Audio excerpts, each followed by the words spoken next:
Good morning, good afternoon, good evening. This is Alan Burgos from the hashtag Walk with Lan channel. Welcome and welcome back to our channel. Guys, if you are not yet subscribed to our channel, please do it so now so that you can be a part of this growing family. Officially, we are now 8,500 subscribers. Konti na lang guys, 500 na lang, 500 na lang, we can be able to attain the 9,000 subscribers milestone. Thank you so much. God bless you all. I love you all. Mahal na mahal ko po kayo. And mag-iingat po tayo lagi, no? Okay, so ang pag-usapan po natin today ay yung kay ano po, no? Sino po ba ang karapat-dapat diyan sa Maynila? Okay? Sino po ba ang karapat-dapat diyan sa Maynila? Tatlong pangalan po, no? Tatlong pangalan po ang in the recent months, in the recent weeks, at saka na-confirm ito na nung recent survey ng Okta survey, na tatlong pangalan talaga ang tatlong pangalan talaga ang lumulutang, no, natatakbo diyan sa Maynila, no. Ito, yung dalawa talagang ano naman, sure na taga Maynila, no. Pero yung isa, nagtataka tayo bakit tatakbo siya bilang mayor ng Maynila. Kung sakasakali ha, may mga umuugong din na balita na nakabili na pala ito ng bahay at nagparehistro na. Siguro secretly, no? Nag-transfer na, ano na siya diyan sa Maynila, no? Kaya nga pala pag may mga trahedya ay talagang pinupuntahan din niya ang Maynila, kasama niya si Hani Lacuna. Okay? Sige, ayan po si Senadora Amy Marcos. Okay? Yan po, na-confirm po yan. Pero wala pang confirmation yan sa kampo ni Senadora Amy Marcos. Kasi doon sa Okta survey naman ay pangatlo siya, no? Pero ganun pa man ay lumutang pa rin ang pangalan niya. Alam mo naman sa politika pag ganyan lumulutang, ibig sabihin pinapalutang, no? Dahil nga naman gusto nilang may malaman sila, no? Katulad ng minsan ginagawa ni Vice President Sara Duterte, di ba? Ganyan po ang politika. Ngayon, 'di ba, pinalutang ni Yorme Isko Moreno na tatakbo siya. Gusto naman ng tao, no? Hindi ko naman sinabing pinalutang niya, no? Baka yung mga tao talaga mismo ang gustong magpalutang ng kanyang pangalan, kaya naman talagang tuloy-tuloy na ito. Wala nang makakapigil kay Isko Moreno, Yorme Isko Moreno na tumakbo na maganda naman hindi lang para sa Maynila kundi sa bawat sa Pilipinas as a whole. Tandaan po natin na ang Pilipinas ay siya ang kapitolyo ang Maynila ay siya ang kapitolyo ng Pilipinas, no? Kaya nga naman dapat lang na ito ay maganda, no? Aside from that, ang Malacanang nandiyan, no?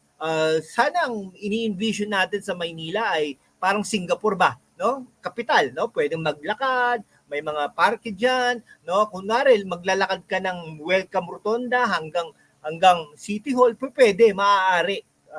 Kahit pa tag-ulan 'yan. Mga ganung bagay, 'di ba? Yung Pasig River diyan, 'di ba?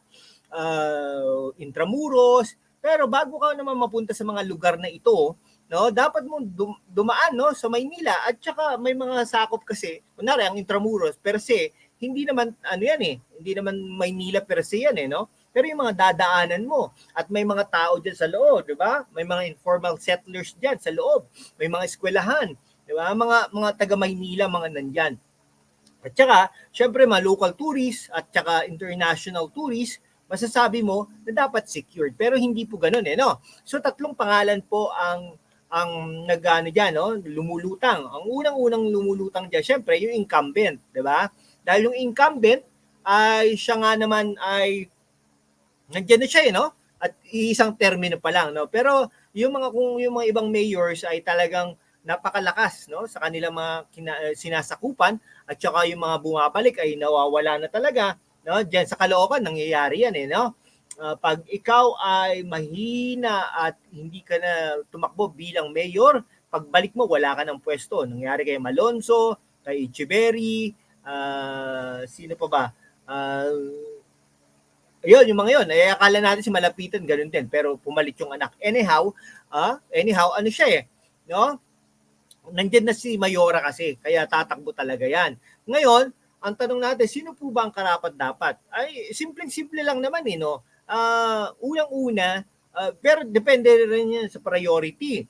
Pero ang Maynila, dapat tandaan natin, since ito ang Kapitolyo, dapat aesthetics. Okay, dapat aesthetics. Ibig sabihin, hindi bumabaha, maganda ang lugar, mailaw, walang mga street beggars na yan. I have nothing against them, no? Pero considering this is the capital city, dapat maayos, no? Tapos yung kunwari, pupunta kang Tondo, di ba? Walang mga snatchers, ganyan. Safe na safe ka. Something like that, no? Mailaw siya, maayos yung daan, maayos yung parke, yung mga fountains niyan. Ito na nga lang, di ba? Yung underpasses, ba't binabahayan, di ba? Tapos, pag hindi ka safe, yung mga estudyante natin diyan papuntang Intramuros, hindi naman safe. Okay? Yung pupunta ka sa City Hall, kapitbahay nila yung pinaganda ni Yorme, no? Ano nga ba yun? Yung Bonifacio diyan, bulwagan ng Bonifacio, parang ganon, no? Tapos yung mga parke diyan, yung papuntang City Hall, no? Diyan sa Pedro Hill, binabaha pa rin, walang mga ilaw, etc. Mga ang tawag daw yung mga halaman, no, sa gitna. Yung parang gano'n, safe na safe ka, no? Bakit ka mo? Dahil para makapag-attract ka ng investors, no? Yung investors at the same time, yung mga tourists na yan, di ba? Magbabayad sila,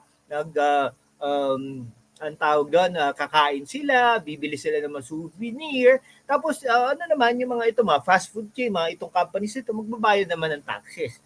Umiikot lang yan, di ba? Bumibili sila ng mga damit, etc. Umiikot yan. Yung sa Quiapo, di ba? Dati, pinupuntahan talaga yung Quiapo na yan dahil nga naman may mga po dyan, no? May mga souvenir, di ba? Kaya lang ngayon, parang wala na rin, di ba? Ayan, dyan sa Muslim area, dyan sa Maynila, pwedeng gawin yan, mga ganon, aesthetics, no? After nun, siyempre human, no? Hindi ko sinasabing i-prioritize yung aesthetics versus no? Pero ibig sabihin, pwede mo nang pagsabayin ito, no? Pwede mo nang pagsabayin ito, no? Mahalin mo yung mga lolo-lola, etc. No? Ay, hindi po na, parang hindi po nagagawa ito ni Mayora, no? Hani Lacuna. Kasi nga, dahil nga, may mga tumututol, di ba? Hindi nabibigyan daw ng mga ayuda, mga gano'n, no? Pero hindi lang naman ayuda, no? Yung oportunidad, no? Kunwari yung mga prevention mechanisms o activities nyo, no? Yung building code na napapatupad dapat yan, yung traffic, yung mga clearing operations, so mga ganung bagay, no? Paano mo ba mai-implement yun? Di ba? Paano mo ba mai-implement yun kung hindi ka naman charismatic? Okay? Di ko alam pero kayo po ba, no? Kayo po ba? Si Mayora Hani Lacuna ay siya ang karapat-dapat sa Maynila, no? Tayo fini-feature din naman natin mga ginagawa-gawa niya, no? Katulad ng pagsusumba niya every Sunday yata 'yon, tsaka pagsara niya ng ang tawag doon, pagsara niya ng Rojas Boulevard, ganung bagay, di ba? Ngayon, ang susunod na pangalan diyan ay siyempre si Yorme Isko Moreno. Ito, galing po siyang natalo po siyang isang senador, okay, natalo po siya isang presidente ng Pilipinas. Hindi po pala magkasunod 'yon, no? Kasi nung tumakbo siya isang senador, natalo siya, galing siyang vice mayor noon no? Tumakbo siyang senador, talo siya, tapos bumalik siya bilang mayor ng Maynila. Hindi siya bumalik pero tumakbo siyang mayor ng Maynila noong 2019. At noong 2022, he cut his short term. Nandun pa rin, pero ibig sabihin, hindi na siya tumakbo bilang mayor, tumakbo siya bilang presidente ng Pilipinas. Alam mo, ako sa isa sa mga tumutol na tumakbo siya bilang presidente ng Pilipinas dahil nakikita ko yung sincerity niya, no, na para pag-unlad sa Maynila ang Kapitolyo ng Pilipinas, no. Talagang dynamic, kakaiba yung mga ginagawa niya diyan sa lungsod ng Maynila nung dati siya as mayor. So ngayon, pagkakataon na natin na ibalik siya, no? Ibalik siya bilang mayor para ituloy naman ito 9 years, no? Sana 9 years para naman sa 2034 pwede na siya tumakbo ulit na bilang presidente ng Pilipinas, no? Wag muna po sa 2028 kasi para para full term tayo, para mapaganda niya ng husto. 9 years will be enough naman na para pagandahin ng Pilipinas, gawing Singapore ito. Pagandahin ang lungsod, no, yung City Hall na yan, yung paligid na yan, no. Ang estilo kasi ni Yorme, mula City Hall pag no, yan, pag yung development kumbaga para naman para maayos ang Maynila, no. Yan. Pangalawa yan, no, pangalawa. Okay? Si Yorme, hindi ko na kailangan no, elaborate pa no yung mga ginawa ni ginawa ni Yorme Isko Moreno. Kayo na po ang humusga. Kayo na po ang magsabi, magkomento po kayo kung sino po ba talaga si Isko Moreno, ano po ba ang mga nagawa niya ano po ba ang mga nagawa niya noong mga panahon na naging mayor siya, no? Pakisabi lang po 'yan para may mga resibo naman 'yan pero gusto ko po kayo ang magsabi, no? Ang pangatlo po natin ay si Senadora Amy Marcos. Nabanggit na po natin ang pangalan niya kanina, Senadora Amy Marcos. So, alam naman po natin na nagsilbi yan sa Ilocos Norte. Ang bayan niya po talaga ay Ilocos Norte. Ang Marcoses ay kilala na bilang taga Ilocos Norte. Nagsilbi po sila doon. Napaganda din naman nila ang Ilocos Norte at ang mga karatig bayan nito, karatig probinsya, no? So, naging congresswoman siya doon, naging gobernador siya doon. Talagang doon siya nag-base. Pero hindi natin alam kung nakabili na ba siya ng properties diyan sa Maynila at kung kung tatakbo ba siya, nagpapalit ba siya ng rehistro, something like that. Ang bilis na ngayon ng pagpalit ng rehistro. Something like that. Okay, kung tatakbo siya ay malamang matatalo siya, no? Siguro kung Hani Lacuna, Amy Marcos, pwede pa, pero kung nandiyan si Isko Moreno, ay siguradong matatalo siya, no? At saka iisipin ng mga tao na magano na ako, Hani Lacuna kaysa Amy Marcos, parang ganon, di ba? Anyhow kasi kung hindi tatakbo si Yorme, tama din may nang komento na baka mawala rin sa kanila ang Maynila pag hindi tatakbo si Yorme dahil naman sa mga sa funds at saka syempre ng Amy Marcos at saka Marcoses, di ba? Kung ako kay Amy Marcos, mag-isip-isip muna siya, pwede na siya tumakbo bilang senador at no, pag tumakbo siya bilang senador ay talagang mananalo naman yan dahil sa mga Marcoses at saka syempre sa mga Duterte, no? Alam naman po natin na Duterte siya. Okay? Sige po, hanggang dito na lang po mga kaibigan ko. Maraming salamat po. Sino po ba ang karapat-dapat dyan sa Maynila?